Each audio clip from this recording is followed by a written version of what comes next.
Okay. Hey guys, welcome to Mindset Body Bank, kicking off another episode. I am here today with Fiona Birch, the owner and founder of Pro Athlete Online. I got to know Fiona a little bit over the last couple of months in COVID, and as I got a little bit deeper in my own program and looking to make connections, she was good enough to open up her doors and have a conversation with me, and we both have a bit of a sports background. So I'd like to welcome her to the show. Fiona, thanks for joining Mindset Body Bank today. Thanks, Rob. It's great to connect with you, and it's been good getting to know what you do as well.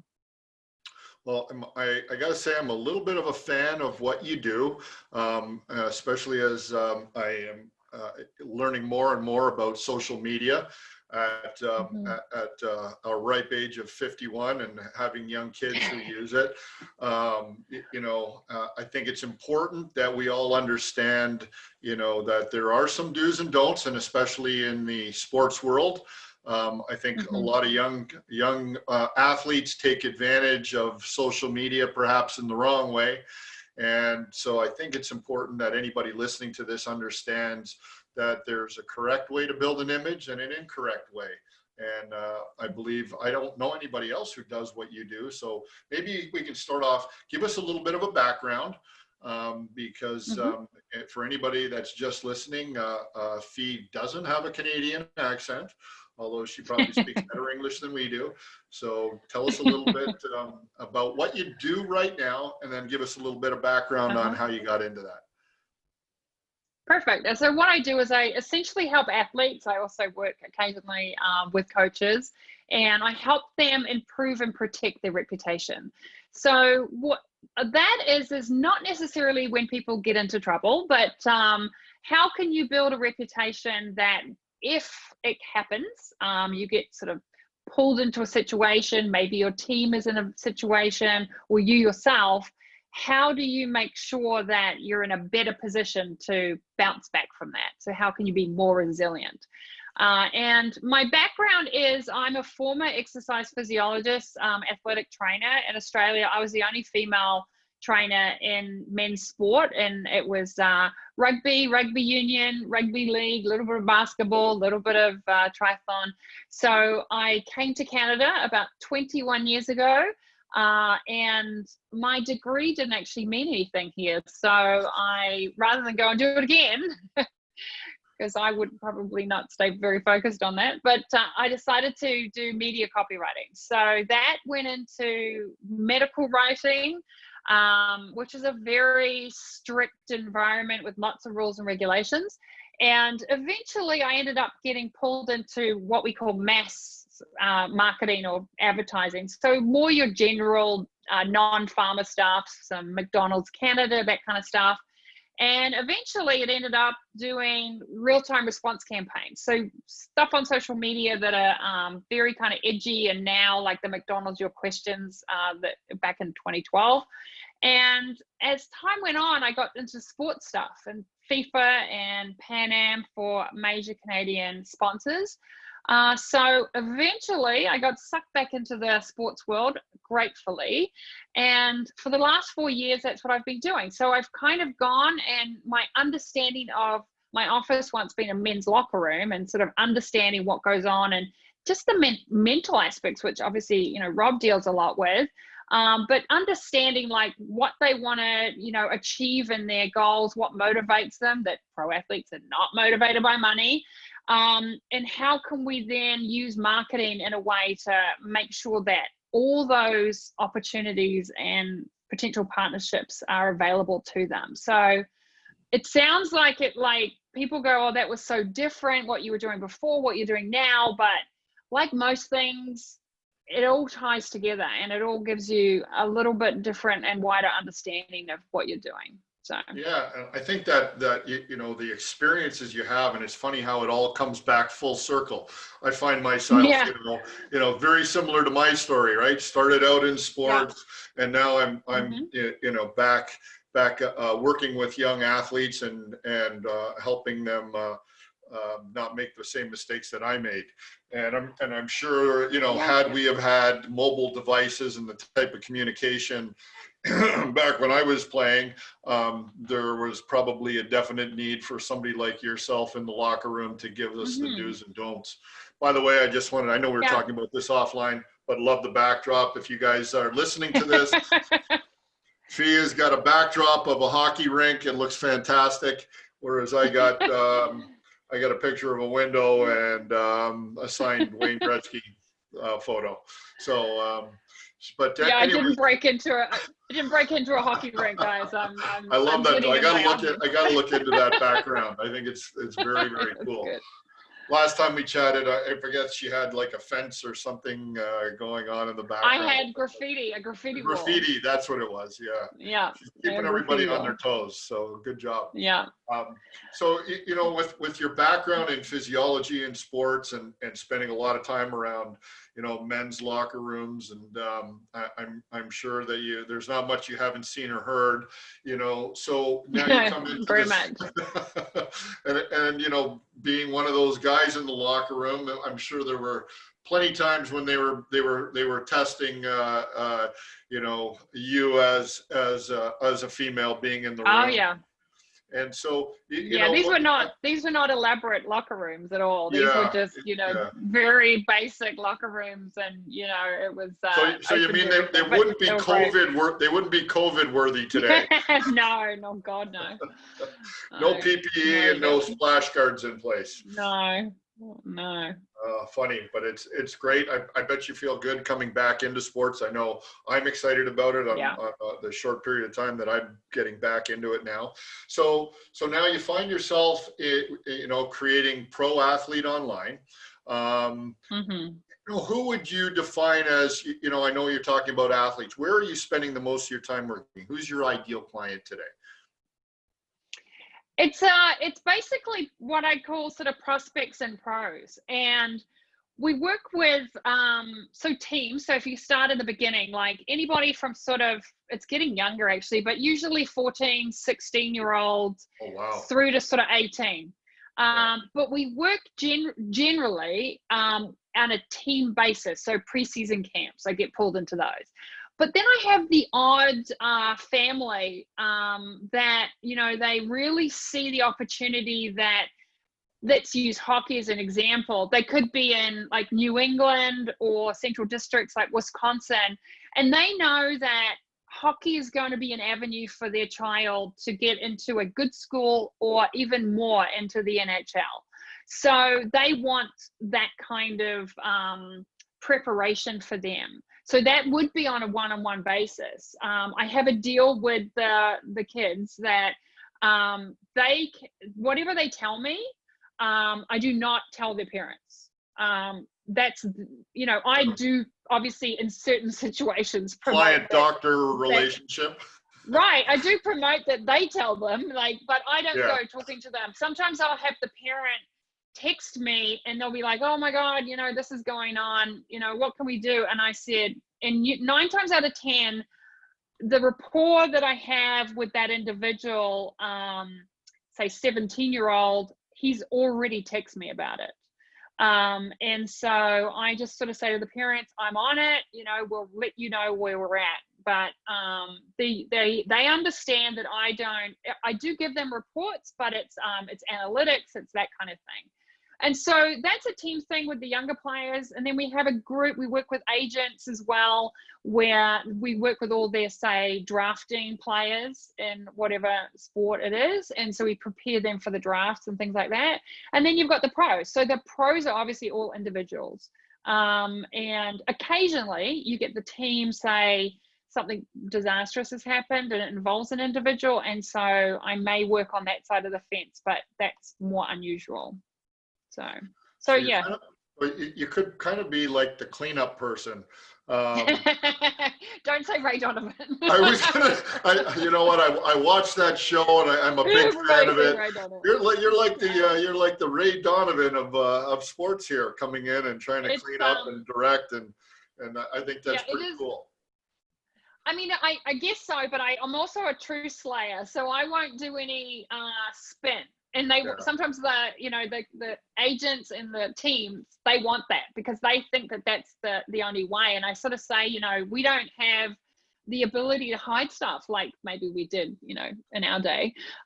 So there is a point where you have to figure out how to tell the story. I do a corporate talk to corporations, but also to teams, and it's the truth is the best story you have, even when it isn't. Yeah. And it really is, it really is the way to go. Now, saying that, I work with athletes and, we do a big 2-hour kind of sit down, and there are things where they tell me that in the first, say, 10 minutes, they realize pretty quick. And most people know, like, nothing will shock me. As I said, my office was a men's locker room. And I'm also known as the Vault. I don't reveal anything. Some things that they've told me, could definitely send some of these guys, inside and lose them their positions and all those things. And it may have happened yesterday or 20 years ago.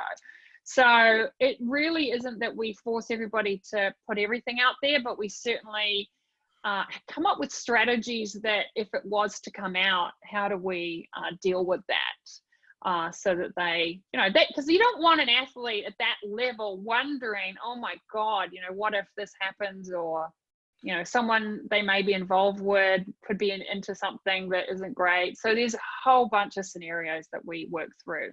And how much of that, when it happens, is it the athlete is, could be in a bit of a panic mode. They're not thinking, level-headed. They're worried more about the outcome and not really taking a step back and saying, okay, well, maybe this isn't as bad. And I love the idea that you say using the truth.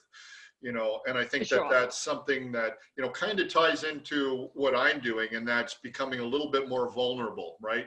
We sometimes put up masks, and we deal with things that in my line, we call limiting beliefs. And, this is certainly a situation where, either they're told something, they've done something, or they believe something, and they believe that perhaps those extenuating circumstances are going to result in, either a dismissal or some huge fine. What are those, how do you deal with the guys when they're in that sort of panic situation?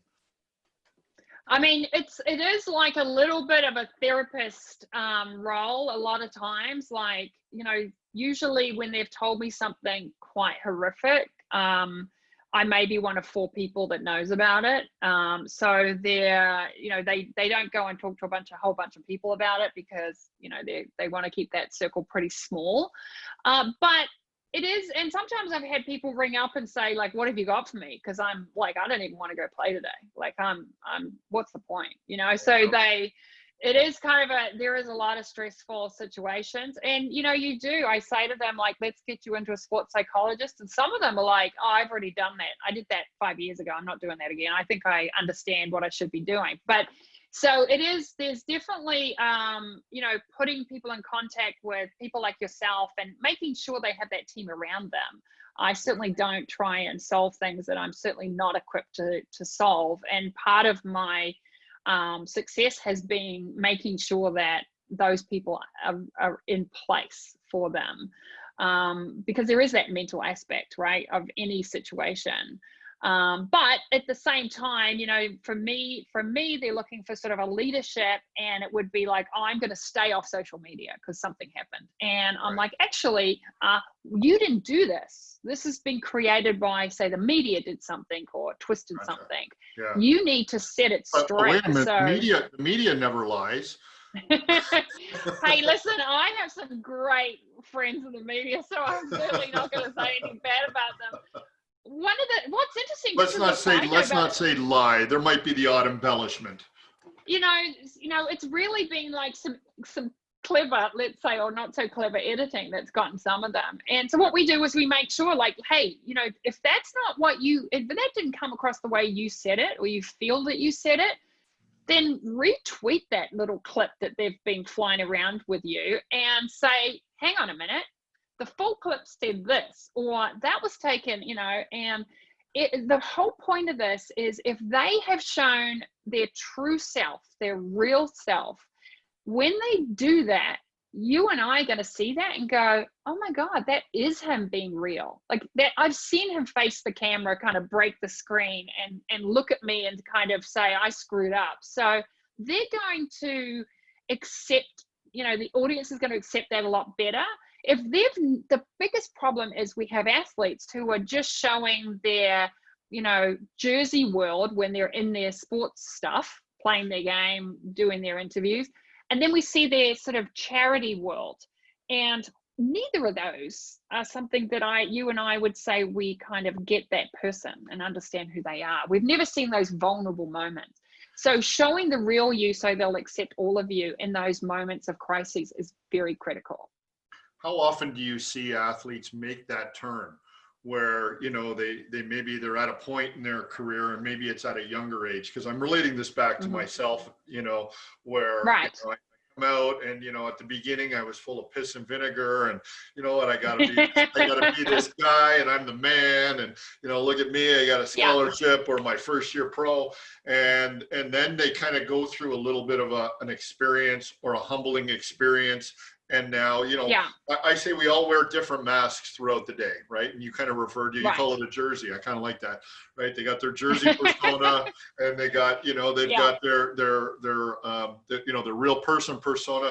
Do you see sort of a trend as you're working with these young athletes where they start to become more vulnerable and they go, you know what? I don't need to be the person that somebody else wants me to be. I need to be myself.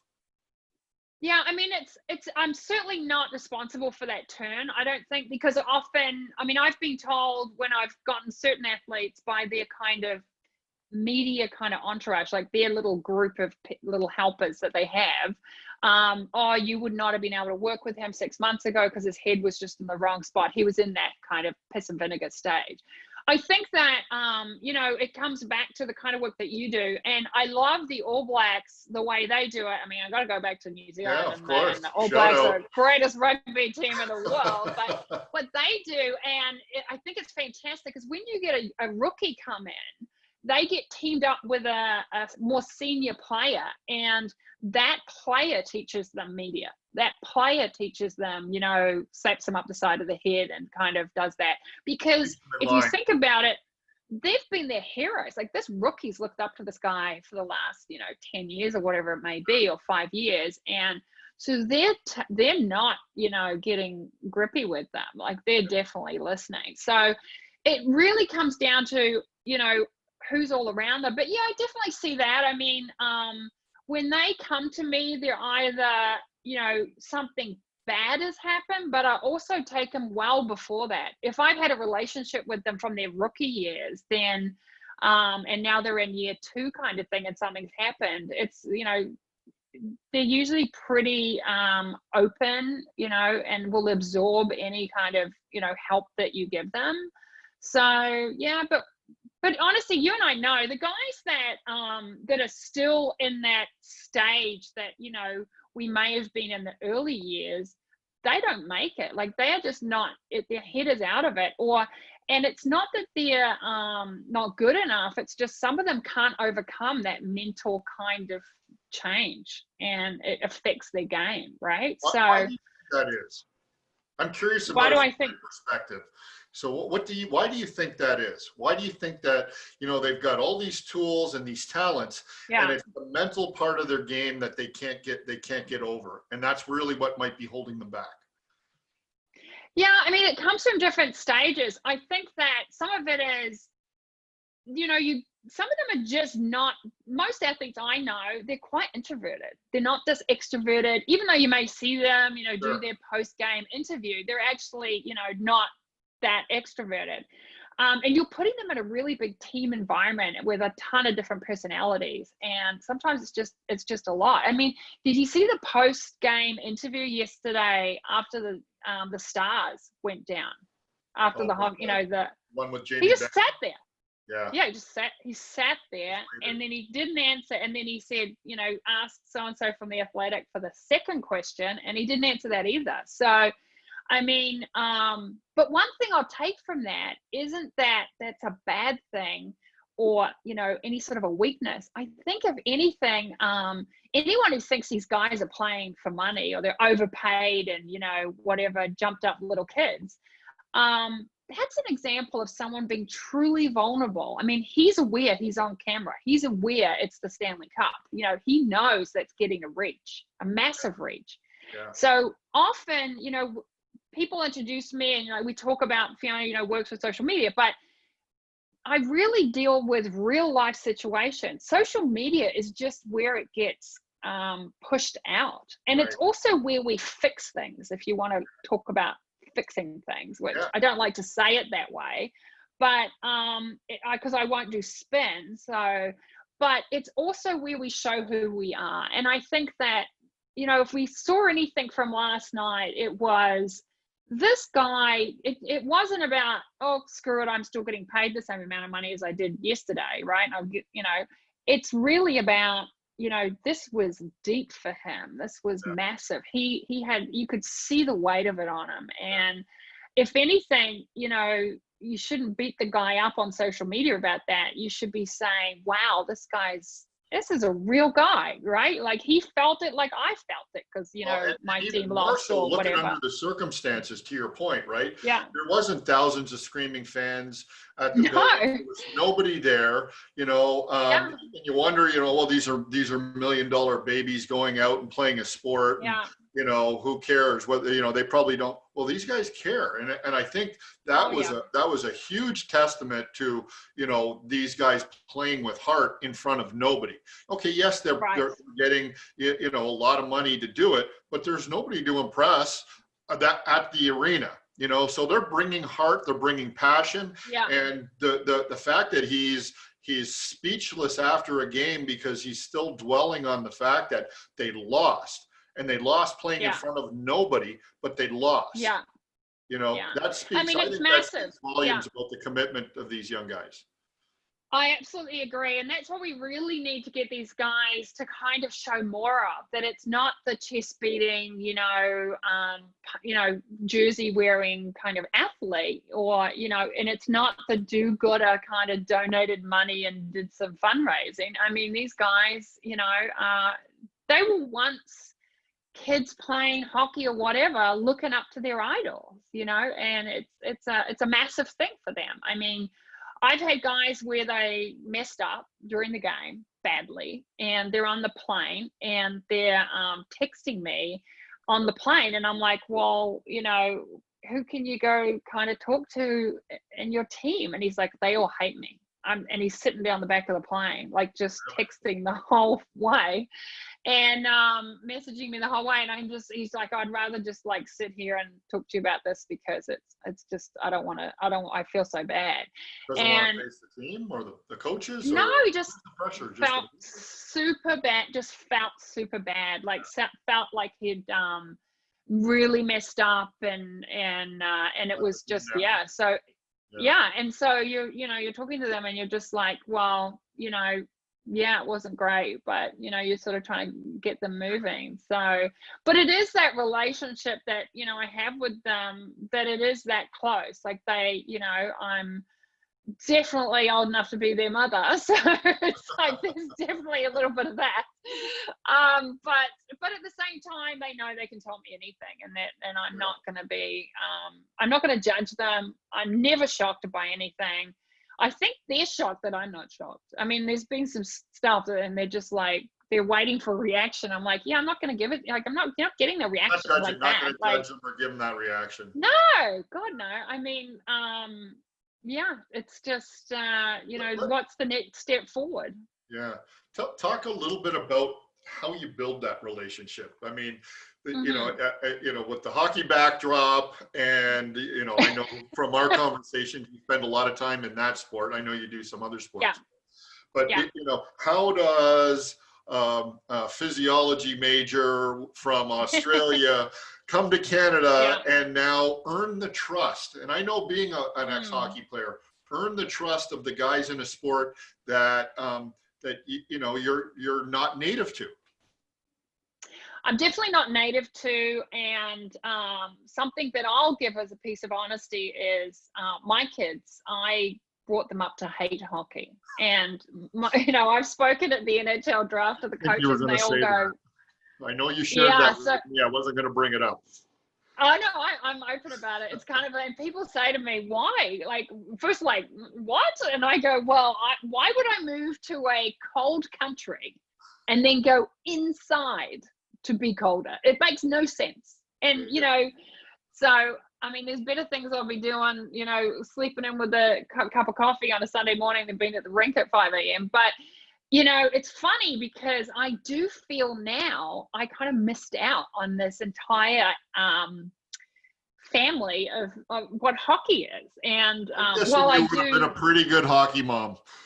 Oh no, I would not have been a hockey mom. I mean, I some of my best girlfriends now, and we go to Iceland and we do all these trips together, are the hockey moms. But generally, I have to stay away from the hockey moms a little bit because they know that I'm connected with the coaches, and they're always going to me, why is my kid on the third line, not on the first line? So, but it's, well, you're not reading your kids' tweets, that's why.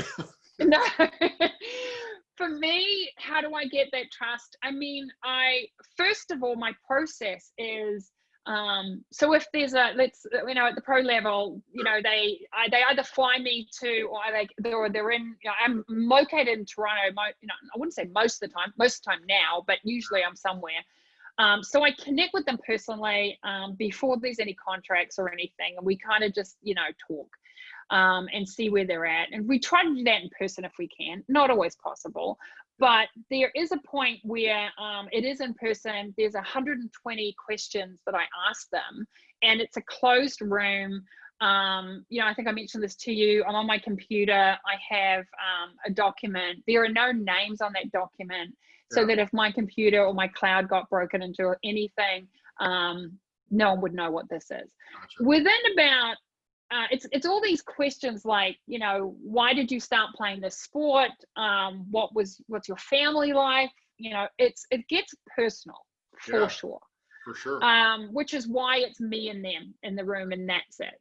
You know, there's no girlfriends, wives, nobody else. This is in a one-on-one scenario. One-on-one scenario. You know, so we get in there and we go through what is interesting to me is that I may have met them before once, but within about 8 or 10 minutes, I find out where the bodies are buried.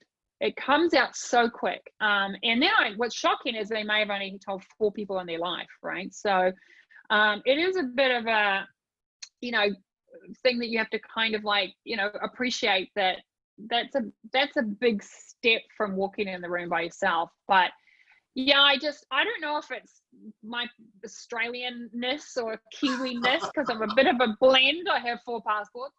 But I don't know if it's that and that I'm just sort of, you know, they know they can't shock me. They know they can, you know, they feel a trust. But yeah, and then after that, so that's, you know, whatever, we go away and we're not really together that much after that. It may be once a month or once every 2 months, depending on schedules. But what happens after that is that there is a text or a call, usually every day around 11 or 12.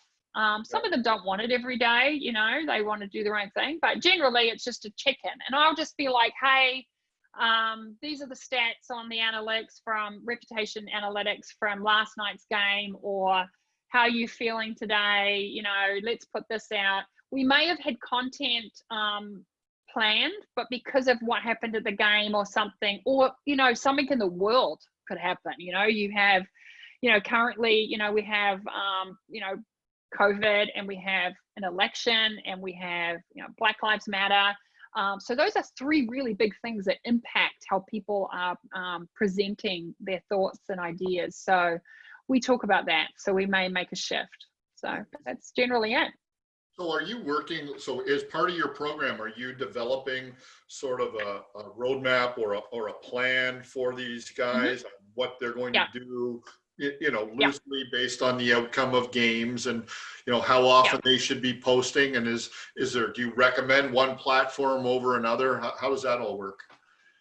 Yeah, I mean, generally, we stick to, so with sport, it's interesting. So Twitter is definitely, how we're getting news and opinions for sure. And it's generally like I have to convince the younger guys to be on Twitter because especially even like in prospects, because I have to explain to them, well, that's where your coaches and your recruiters and your scouts are. So you kind of need to be doing something over there. And they're not on And then Snapchat?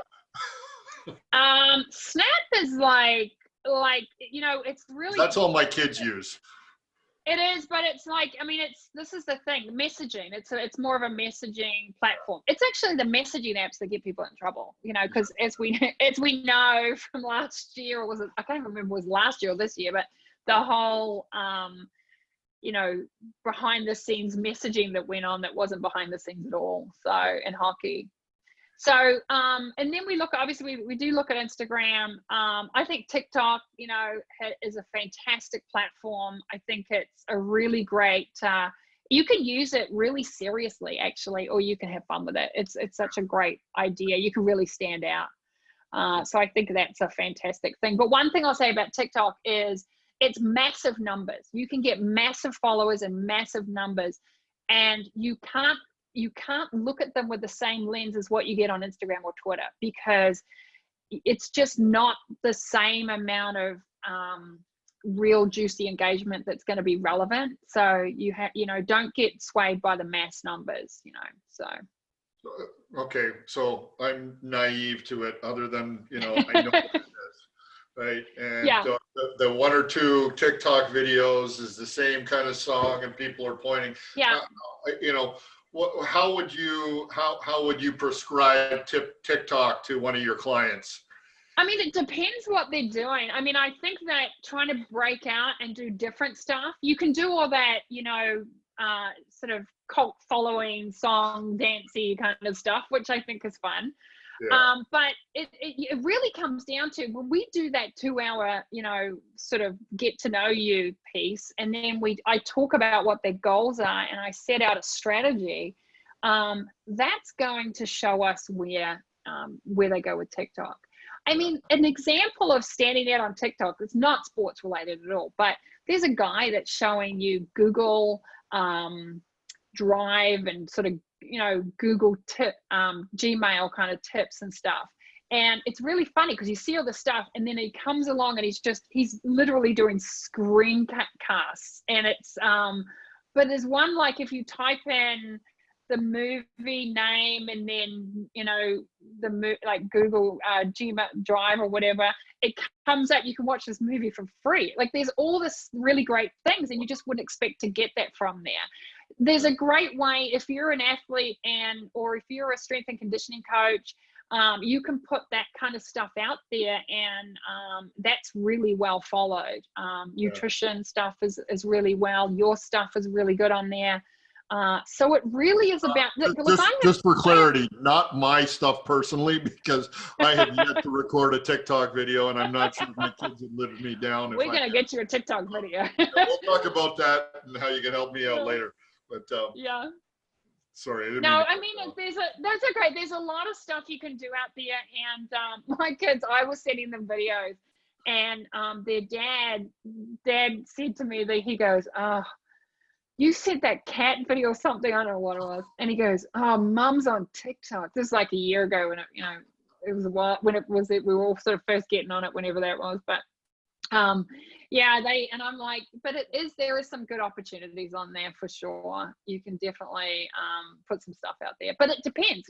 I have, you could have an athlete and they're really into, you don't know, but they play like the guitar, right? And you put that on there and you show a very different side, and that's just where they do that. Or they put on there, like, what is that artist, that Canadian artist with the hair, like the painter? I can't remember dress them up as Halloween. I don't know. But you could have a funny thing about that. Like you could start to show another side of their personality. Just another side. Like their TikTok videos could just be, so their TikTok videos could have an actual season, like it's just the guitar, or it's stand-up paddleboarding, or whatever it is, and that's great. Like that's good. Like, and you could actually do something I'm really big to stand-up paddleboarding, so that's why I just thought of that. But you could have someone who's into that, and but then you could put some really cool, funky music to it, and so it's not so blasé. And what we're seeing with medium or any sort of media is a combination, and that's what TikTok did, right? They take two different kinds of things and they kind of put them together and they jam stuff together. So I think it's a chance to really show to be creative. Yeah. What is your favorite platform? For me, I mean, I have a photography background. I used to do photography in black and white landscape. I traveled around the world for a year when I was 26 on my own, and I think I took one photo of myself. So, so Instagram I really enjoy. I think it's good. Twitter, it's like, I think I'm old enough to remember that people used to just say what they had for breakfast. So I think it's a great source of information for me. I should probably be more active on all of them, but I think I'm a little bit like the cobbler with bad shoes, right? Like it's, some of the time. So, but I think just, get out there and enjoy and have fun on them. And, you can go on a platform and, if it's not for you, it's not for you, right? So, for sure. Yeah. So you've talked a lot about, working individual. Do you work with teams, and how does that program different than the individual programs?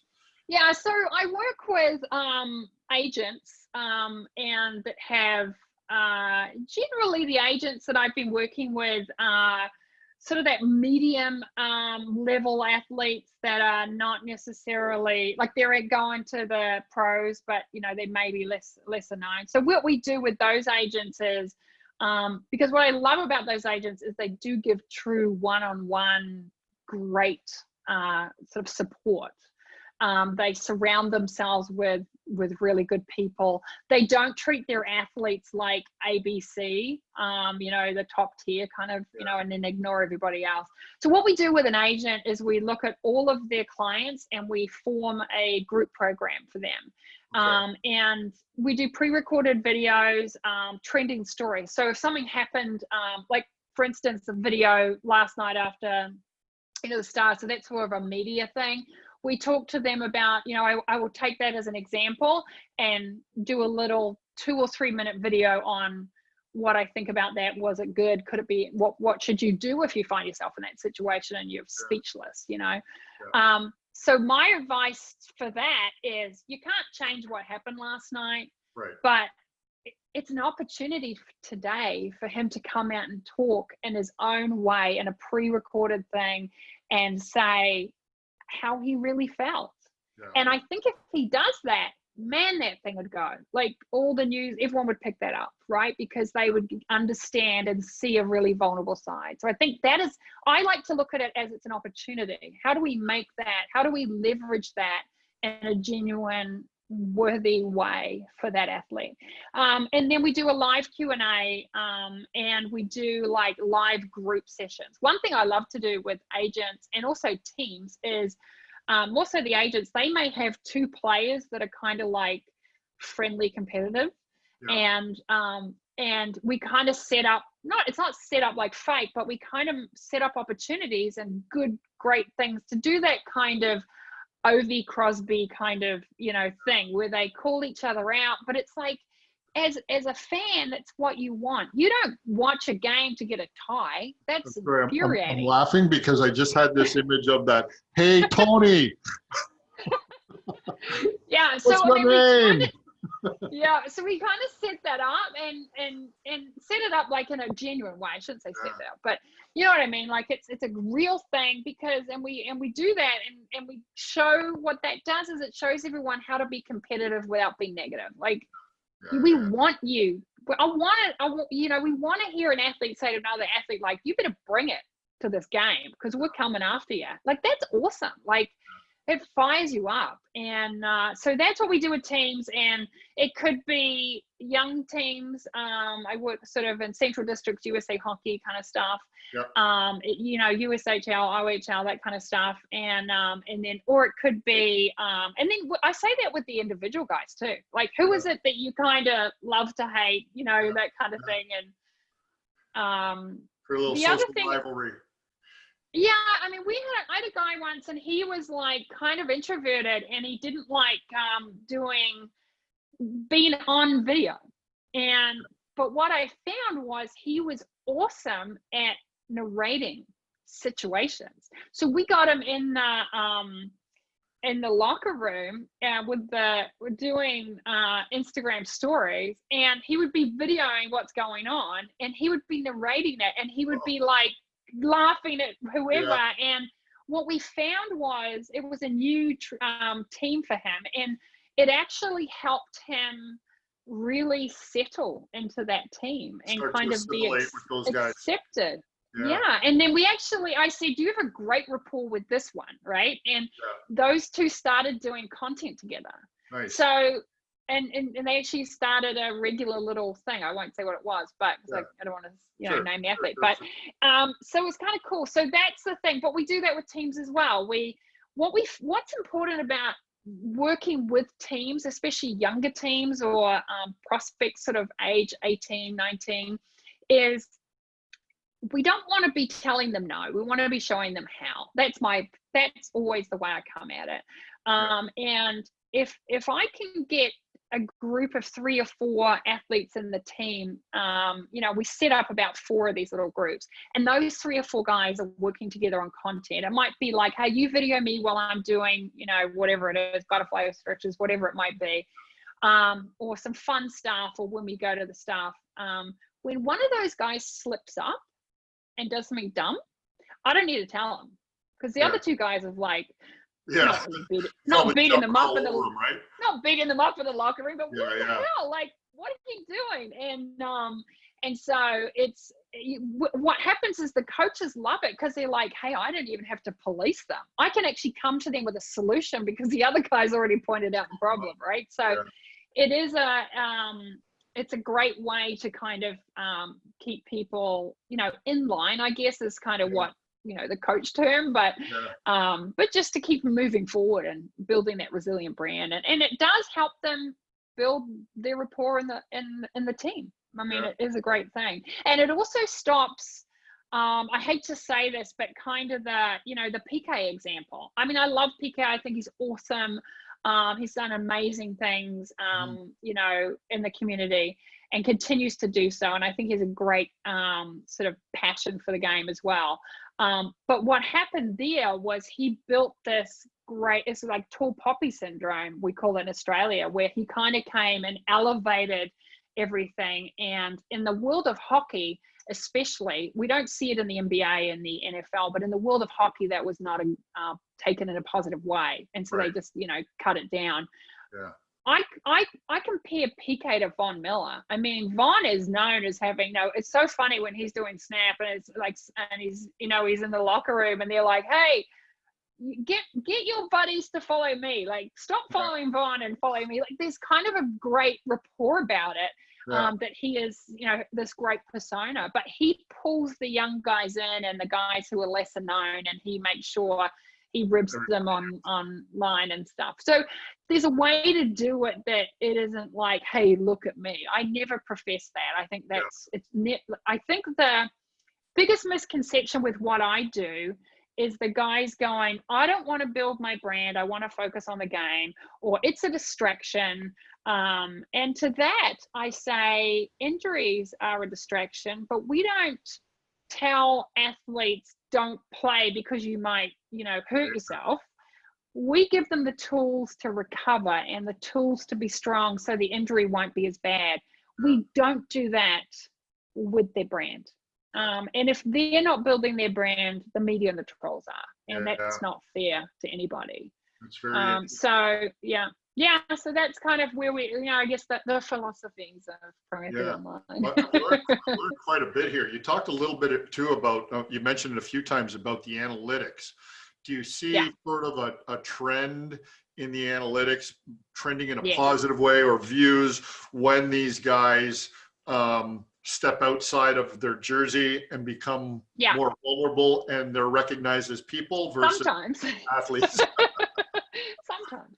I've spoken about this. I spoke at MIT Sloan has an sports analytics conference, and before the world shut down, or as the world was shutting down, I was in Boston at that. And what I spoke about was how we use data and analytics to create content strategies to improve and protect reputation. And really it is, the analytics is looking at, because often people are like, oh, that guy's such an idiot, or we hate that guy, right? But when you actually look at the reputation, it's like, he's actually doing great. Like, there's actually not that bad. And so we've had guys that they've, lost trips, off-season kind of sponsored stuff because supposedly they didn't have a favorable reputation, and we were able to show actually no, he's good. Like, it's so we do watch that, and that is something that I look at on a daily basis, and we look at trends. We've been able to see what, because listen, I don't have a crystal ball. When I say don't do that, do this, hey, it may not work. I'm fallible. I don't know. Something else, as that's dropping, something else may come out, and you're just like, it changed the meaning and the context of it. So we're constantly looking at analytics and showing where it's trending, and then we can see that in real time, and we can see that, oh, we need to do a hard left here. You can actually affect what they're doing in real time as you're looking at these analytics. It's not always just pre-planned what's on a schedule. No. Hey, this is happening right now, and then make suggestions in real time. Yeah. It would have that's the difference. Yeah. That's the difference of what I'm doing. A lot of people, you got to be really careful when people say, here are 5 strategies to grow your brand, because they're not strategies. You should have one strategy. You need, you can't be going in 5 directions at once, Sure. So you've got to have one strategy. But you might have 5 tactics, and what those people are calling strategies are actually tactics. It's like, do this, do that, do that. Like, it's, so the difference between a strategy and a tactic is, a strategy is, how do I, what do I want to get to, kind of thing. And the tactic is, how do I get there? What do I do? So it is, but we do see things in real time. And I guess that's the difference between what I do and what I don't like scheduling anything. We know that we're going to create certain content. What I'm watching for in the analytics is, and when I go to games, it's really important. Sometimes I go to the, say, baseball game, and I go stand down because all the kids run down there to get everything signed. And I learn from, the people around me. They don't know who I am, obviously. Nobody. So they don't know who I am. So they tell me all this stuff. So, I learned one day that, they thought some guy was an idiot because he wouldn't sign balls, but he was a pitcher. So he's not going to sign your ball. He's got, headphones in, and he's thinking he's your starting pitcher. Let him do his prep, so what we do, that's a content opportunity to create content, to educate your audience on, hey, I'm not going to sign the ball, but this is what you can do. Like, watch me, film me, follow me, duplicate what I do in my prep. You make a video of that. I'm going to comment on that, that kind of thing. Like, let's communicate in a different, and so that was an opportunity for them to see, this guy isn't, a dick because he's ignoring you. But we also see it online. We're watching that community moderation, which is often managed by and you usually get the intern to do that. Now, I know some incredibly smart interns that I think are smarter than, anyone that's had a lot of experience a lot of the time.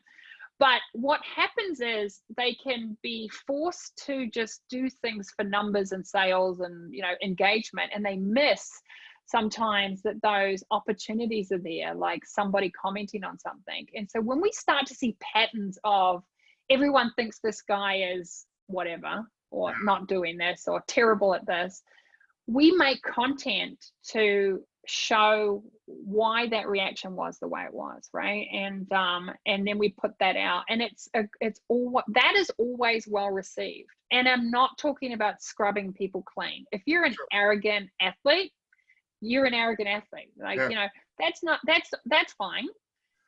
But are you kind? Are you giving? Are you helping? Are you promoting the game and putting, helping, understanding fans? Like, you can still be a bit arrogant and still do all that stuff. Yeah, Yeah. absolutely. Have you seen that show? Have you seen that show Ted Lasso on Amazon I haven't. Prime? Oh my God, you have to watch He's the it. soccer coach. Yes, and I he's haven't like, seen it you yet. got from a purely getting teams and head in the game and the mental aspect. There was a guy there that was kind of the arrogant guy, and it's like really interesting how they sort of get to him and stuff. It's good. It's a really good show on so many levels. It's funny. I love British comedy, Yeah. and when you throw a couple of Americans in the mix, it's always good. Just throw it all off, right? Yeah, so definitely watch that show. I think it's got some good stuff in it from the mental kind of aspect of teams. But that's where you and I, like, what we do is very similar. Like, yeah, I certainly am not a mental kind of therapist by any stretch, but it is you do have to have that kind of understanding and work together with that. I think it's an interesting you got combination. to trust. You have to become, a quasi therapist and a vault, and show no emotion but give guidance, right? It's right. You're crossing so many different chasms in what you're doing. I honestly have a whole new respect for what you do. I probably knew just the tip of the iceberg, and having the opportunity to sit here and chat and understand. I mean, it's everything from, the Ray Donovan controlling a situation and getting it under wraps and maybe not covering it up, but creating I haven't killed anybody. Yeah. I was going to say, there's no bodies truly buried anywhere. No, my ex-husband's probably the only one at risk of that. But no. And then you got the whole other side where you got so much. You can have so much fun with what you're doing, using the different media platforms that are out there, and create a whole new character of these individuals. And I think there's quite a range and an extreme in what you do. So it's pretty cool. Yeah, I mean, I think the biggest takeaway is that people, especially in hockey, they feel like social media is not real, and it's not real and it's all fake. And so it's a great opportunity to be real. Like, imagine how easy it is to stand out if you're yourself then. But the other part is, a lot of people don't really know who they are. What I'm finding out is that's your job to help them. Who they think everybody wants them to be. So what I'm trying to do is bring them full circle on that too. And I think there's a great opportunity with what you're doing as well. Yeah. And so, I think I'm going to kind of wrap us up here. And the one question I love to ask at the end is, if your life was a billboard on the road of life, what would it say? I would have to say it's the truth is the best story you have, even when it isn't. And I know from being a copywriter for 20 years that you only can have 9 words on a billboard, so I've broken that rule. But the truth is the best story you have, I guess, is it. And that's what I would say. I'm brutally honest, and usually my girlfriends and my friends say, Fiona always tells you what you probably don't want to hear, but you probably should. So yeah, that's good. I think there's a lot of merit in that. More people don't need a pat on the back; they need a kick in the ass. No. Right? And I'm the same way. They need somebody that's going to be able to do that to them. Well, listen, how can my listeners find you? Where are you? And, well, we're going through a little. Yeah, so my website is proathleteonline.com. We're going through some shifts in that website. We're launching a new one, but you can definitely get contact information there. Instagram is at proathleteonline, and Twitter is at fi_Birch. So you can stick those up at the end there. That'll be great. But and usually just reach out. I'm very approachable, and I usually will definitely take a call and answer a question. I always say to people, just call me. Just call me straight away and ask me the question that might be killing you, because we get that sorted first, and then we can go from there. Well, I can attest to the fact that I reached out to Fee to introduce myself and pick her brain a little bit, and she responded right away, and she's been Yeah. nothing but accommodating. Thank you Thank for you. being on my podcast today. Really Oh, appreciate it. thanks. I'm a bigger fan now of what you're doing, and I think that there really is a need for it at so many different Yeah. levels. So thanks again, and No worries. appreciate you being here. Take Good luck care. with everything. Thank you. Okay. Thanks so much. Bye.